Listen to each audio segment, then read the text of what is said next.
എല്ലാവർക്കും നമസ്കാരം. നമ്മുടെ പുതിയ വീഡിയോയിലേക്ക് സ്വാഗതം. ഇന്നത്തെ നമ്മുടെ വീഡിയോ വളരെ പെർഫെക്റ്റ് ആയിട്ട് തന്നെ ഉണ്ടാക്കി കഴിക്കാൻ പറ്റിയ നല്ലൊരു കലത്തപ്പമാണ്. ഇനിയിപ്പോൾ ഇതുവരെയും കലത്തപ്പം വീടുകളിൽ തയ്യാറാക്കിയിട്ടില്ലാത്ത കൂട്ടുകാർക്ക് ഈസി ആയിട്ട് തന്നെ ഉണ്ടാക്കിയെടുക്കാൻ സാധിക്കും. നമ്മളിന്ന് ഈ ഒരു വീഡിയോയിൽ പറഞ്ഞിരിക്കുന്ന കാര്യങ്ങൾ അതുപോലെ തന്നെ ചെയ്തെടുത്താൽ നിങ്ങൾക്കും വളരെ പെർഫെക്റ്റ് ആയിട്ടുള്ള കലത്തപ്പം ഉണ്ടാക്കാനും സാധിക്കും. 4 മണിക്ക് നല്ലൊരു കട്ടൻ ചായക്കൊപ്പം സെർവ് ചെയ്യാനും നമ്മുടെ വീടുകളിലെ നിത്യമുള്ള പച്ചരി കൊണ്ട് സിമ്പിളായിട്ട് തന്നെ ആർക്കും ഉണ്ടാക്കിയെടുക്കാനും സാധിക്കുന്ന ഈ ഒരു പഞ്ഞി പോലുള്ള ആരെടുത്ത കലത്തപ്പം എല്ലാവർക്കും ഇനി ഈസി ആയിട്ട് ഉണ്ടാക്കിയെടുക്കാം. അപ്പോൾ നോക്കാം എങ്ങനെയാണ് വളരെ പെർഫെക്റ്റ് ആയിട്ടും നല്ല സോഫ്റ്റ് ആയിട്ടും കലത്തപ്പം തയ്യാറാക്കി എടുക്കുന്നതെന്ന് നമ്മുടെ വീഡിയോയിൽ കൂടെ നമുക്ക് കണ്ടു നോക്കാം. വീഡിയോ കാണുമ്പോൾ നിങ്ങൾക്ക് ഇഷ്ടപ്പെടുവാണെങ്കിൽ നിങ്ങളുടെ വിലയേറിയ ലൈക്ക് തരാൻ മറക്കരുത് കേട്ടോ കൂട്ടുകാരെ.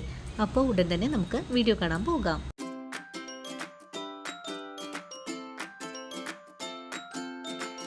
ഇനി നമുക്ക് കലത്തപ്പം തയ്യാറാക്കാൻ തുടങ്ങാം. ഇതിനായിട്ട് ഒരു ഗ്ലാസ് പച്ചരി ഞാൻ ഒരു 3 മണിക്കൂർ നേരം കുതിർത്തിയെടുത്തിട്ടുള്ളതാണ്. അതിനുശേഷം നമുക്ക് ഈ അരി ഒന്ന് മിക്സിയുടെ ജാറിലേക്ക് മാറ്റിയിട്ടൊന്ന് അരച്ചെടുക്കാം. അങ്ങനെ കുതിർത്തിയ അരി ഞാനിവിടെ മിക്സിയുടെ ജാറിലേക്ക് മാറ്റിയിട്ടുണ്ട്. ഇനി ഇതിലേക്ക് നമ്മൾ അളന്നെടുത്ത അതേ ഗ്ലാസ്സിൽ ഒരു 3/4 ഗ്ലാസോളം ചോറ് കൂടി ഇതിലേക്ക് ചേർക്കാം. ഇനി ചോറ് ചേർത്ത് കൊടുക്കാം. ഇനി നമുക്കിതിലേക്ക് ഒരു 5 ഏലക്ക ചേർക്കാം.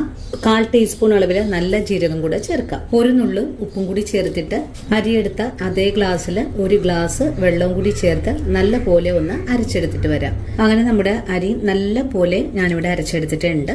ഇത്രയും ലൂസായിട്ട് തന്നെയാണ് നമ്മളിപ്പോൾ അരച്ചെടുത്തിട്ടുള്ളത്. 1 ഗ്ലാസ് വെള്ളത്തിൽ നിന്നും ഇത്രയും വെള്ളമാണ് നമുക്ക് ആവശ്യമായിട്ട് വന്നിട്ടുള്ളത്.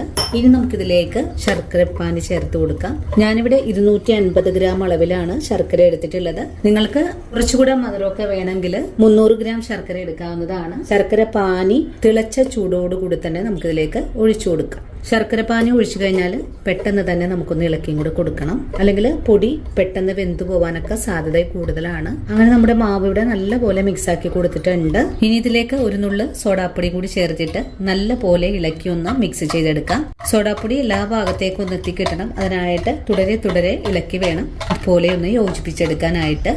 അങ്ങനെ ഇപ്പോൾ നല്ല പോലെ തന്നെ മിക്സ് ചെയ്തെടുത്തിട്ടുണ്ട്. ഇനി നമുക്കിതൊന്ന് വേവിച്ചെടുക്കണം. ഇനി ഒരു പാൻ അടുപ്പിലേക്ക് വെച്ച് കൊടുത്തിട്ടുണ്ട്. ഇപ്പോൾ നമ്മുടെ പാൻ ചൂടായി വന്നിട്ടുണ്ട്. ഇതിലേക്ക് കുറച്ച് വെളിച്ചെണ്ണ വെച്ച് കൊടുക്കാം. വെളിച്ചെണ്ണയുടെ കൂടെ തന്നെ നമുക്ക് കുറച്ച് നെയ്യ് കൂടെ ഒഴിച്ചു കൊടുക്കാം. നെയ്യും വെളിച്ചെണ്ണയും ചൂടായി കഴിഞ്ഞാൽ ഒരു പിടിയോളം നാളികേര കൊത്ത് ചേർക്കാം. കൂടെ തന്നെ ഒരു 10 കൊച്ചുള്ളി കട്ട് ചെയ്തതുകൂടെ ചേർക്കാം. ഇനി ഇതെല്ലാം കൂട്ടിച്ചേർത്ത് ഒന്ന് ഇളക്കി മുരിയിച്ചെടുക്കാം. ഉള്ളിയും നാളികേരക്കൊത്തും നല്ല പോലെ ഒന്ന് മുരിഞ്ഞു കിട്ടണം. അതുവരെയാണ് നമുക്ക് വറുത്തെടുക്കേണ്ടത്. ഇപ്പോൾ നമ്മുടെ ഉള്ളിയും നാളികേരക്കൊത്തും ഒക്കെ ഒന്ന് മൂത്തൊക്കെ വന്നിട്ടുണ്ട്. ഇതുപോലൊരു മൂപ്പായി കഴിഞ്ഞാൽ ഇതിൽ നിന്നും കുറച്ച് നമുക്കൊന്ന് മാറ്റി വയ്ക്കാം.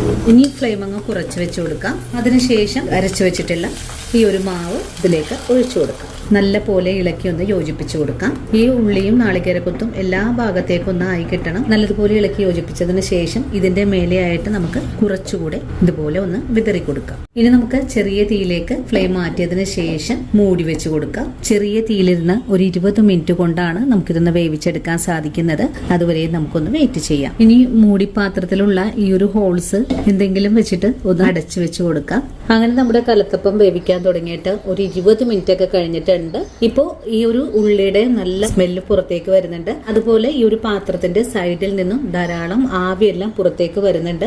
ഇതുപോലൊരു പാകമായാൽ പിന്നെ നമുക്ക് ഈ ഒരു മൂടി ഒന്ന് തുറന്ന് നോക്കാം. ഇപ്പോൾ നമ്മുടെ കലത്തപ്പം നല്ല പോലെ തന്നെ പൊങ്ങി വീർത്ത് പാകമായി വന്ന് നിൽക്കുന്നുണ്ട്. ഇനി നമുക്കിതൊന്ന് കുത്തിയും കൂടി നോക്കാം. നല്ല പോലെ തന്നെ വെന്ത് വന്നിട്ടുണ്ട്. ഇതിൽ നിന്നും കുട്ടിയൊന്നും പിടിച്ചിട്ടില്ല. ഇനി നമുക്ക് ഫ്ലെയിം അങ്ങ് ഓഫ് ചെയ്ത് കൊടുക്കാം. ഇനി നന്നായിട്ട് തണുത്ത് വരുമ്പോൾ ഇതുപോലെ ഒരു സ്പാച്ചുല വെച്ചിട്ട് സൈഡൊക്കെ ഒന്ന് വിടുവിച്ചെടുത്തതിന് ശേഷം ഒരു പ്ലേറ്റിലേക്ക് നമുക്കൊന്ന് മറിച്ചുകൂടെ എടുക്കാം. നമ്മുടെ കലത്തപ്പം നല്ല പെർഫെക്റ്റ് ആയിട്ട് തന്നെ നമുക്ക് ഉണ്ടാക്കിയെടുക്കാൻ സാധിച്ചിട്ടുണ്ട്. ഒരു തരി പൊട്ടിപ്പോകുകയോ വേവാതെ പോകുകയോ ഇല്ല. കറക്റ്റ് ആയിട്ടുള്ള ഒരു പാകമാണ് നമുക്കിന്ന് ആയി കിട്ടിയിട്ടുള്ളത്. വളരെ സിമ്പിളാണ് ഇത് ഉണ്ടാക്കിയെടുക്കാനായിട്ട്. ഇനിയിപ്പോൾ 4 മണിക്കൊരു കട്ടൻ ചായയുടെ ഒപ്പം സെർവ് ചെയ്യാനായിട്ട് ഒന്നും തന്നെ ഇല്ലാത്ത സമയത്ത് ഇതുപോലുള്ള സിമ്പിൾ കലത്തപ്പം നിങ്ങളെല്ലാവരും തയ്യാറാക്കി നോക്കണേ. വളരെ സോഫ്റ്റാണ്. നമ്മുടെ വീട്ടിലെ പ്രായമായ അച്ഛനമ്മമാർക്ക് വരെ ഒരുപാട് ഇഷ്ടത്തോടു കൂടി തന്നെ അവർ കഴിക്കുകയും ചെയ്യും. അങ്ങനെ നമ്മുടെ ഈ ഒരു വീഡിയോയിൽ കൂടെ നല്ല ആരെടുത്ത കലത്തപ്പം എല്ലാവരും ഉണ്ടാക്കാൻ പഠിച്ചു എന്ന് വിശ്വസിക്കുന്നു. അപ്പോൾ ഇന്നത്തെ നമ്മുടെ വീഡിയോ എൻ്റെ കൂട്ടുകാർക്ക് വളരെ തന്നെ ഇഷ്ടമായി എന്ന് വിശ്വസിക്കുവാണ്. ഇനിയും നല്ലൊരു വീഡിയോ ആയിട്ട് നാളെ കാണാം. അതുവരെയും ഒത്തിരി സ്നേഹത്തോടു കൂടി തന്നെ വീണ്ടും കാത്തിരിക്കുക.